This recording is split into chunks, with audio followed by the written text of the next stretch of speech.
Assalamualaikum warahmatullahi wabarakatuh. Halo anak-anak, apa kabar? Jumpa lagi dengan Pak Rizky di tema 1, subtema 2, muatan pelajaran IPA, organ gerak pada manusia, kelas 5. Masih ingatkah kalian organ gerak pasif dan organ gerak aktif?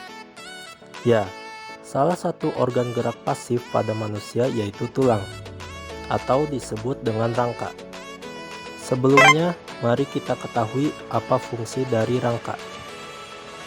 Yang pertama, sebagai penyangga dan penunjang tubuh. Lalu sebagai pelindung organ dalam dan memberi bentuk tubuh. Yang ketiga, alat pergerakan pasif dan tempat otot melekat. Yang keempat, tempat pembentukan sel darah. Yang kelima, tempat penyerapan dan pelepasan kalsium.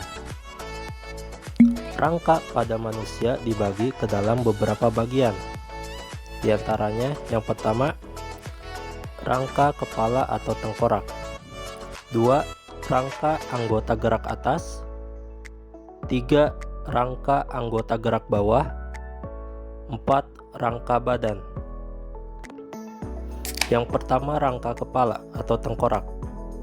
Terdiri dari tulang dahi, tulang baji, tulang air mata, tulang hidung, tulang pipi, tulang rahang atas, tulang rahang bawah, tulang lidah, tulang tengkorak, tulang pelipis, dan tulang ubun-ubun.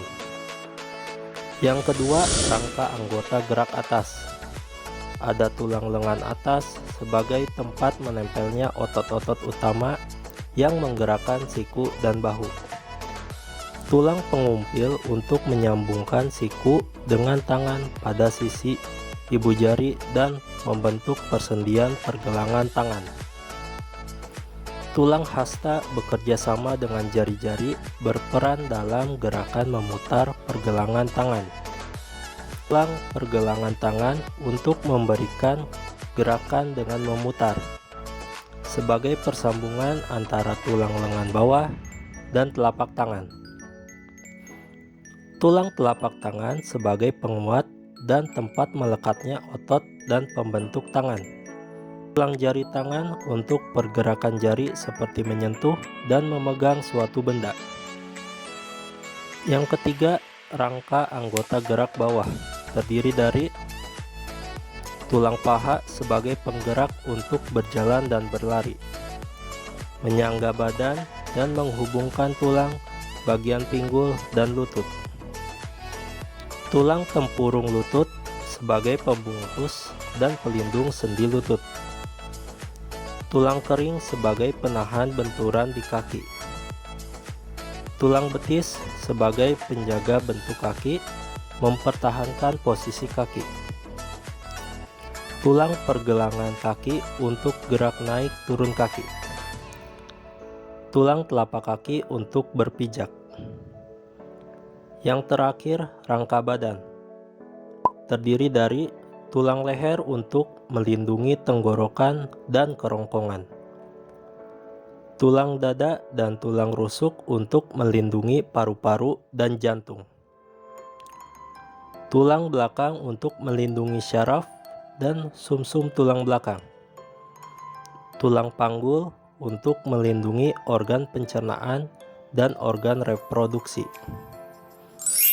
Jenis-jenis tulang ada 4 macam, yaitu tulang pipih, tulang pipa, tulang pendek, dan tulang tidak beraturan. Materi selanjutnya yaitu otot. Sebelumnya, mari kita ketahui apa itu otot. Otot yaitu alat gerak aktif pada organ gerak manusia yang menggerakkan tulang sehingga manusia dapat bergerak. Otot berfungsi untuk menggerakkan jantung, mengalirkan darah, menjalankan dan melaksanakan kerja. Karakteristik otot ada 3, yaitu 1. Kontrabilitas, yaitu kemampuan otot untuk berkontraksi. 2. Ekstensibilitas, yaitu Kemampuan otot untuk berelaksasi. 3. Elastisitas, yaitu kemampuan otot untuk kembali ke bentuk semula setelah berkontraksi dan berelaksasi. Berikutnya jenis-jenis otot. 1. Otot lurik atau otot rangka. Menempel pada rangka, bekerja secara sadar dengan perintah otak, berbentuk silindris dengan garis gelap terang, bentuk yang panjang dan memiliki banyak inti sel. Inti sel berada di tepi, mempunyai pigmen myoglobin, dan pergerakannya cepat dan mudah lelah. Lalu yang kedua ada otot polos, terletak pada organ dalam seperti usus, saluran peredaran darah, dan saluran kemih. Bekerja tanpa sadar dan tanpa perintah otak. Dipengaruhi oleh saraf otonom. Berbentuk gelendong dengan kedua ujung yang runcing. Memiliki satu inti sel yang berada di tengah.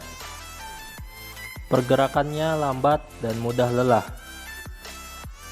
Waktu kontraksi antara 3 sampai 180 detik. Yang ketiga ada otot jantung. Terletak pada jantung, berfungsi memompa darah ke seluruh tubuh, bekerja tanpa kesadaran manusia, dan terus-menerus tanpa istirahat. Bentuknya perpaduan otot lurik dan polos. Berbentuk silindris dan memiliki percabangan yang disebut sinsitium. Untuk mengetahui pemahaman materi ini, kerjakanlah soal berikut ini. Sekian dan terima kasih. Sampai jumpa di pembelajaran selanjutnya. Wassalamualaikum warahmatullahi wabarakatuh.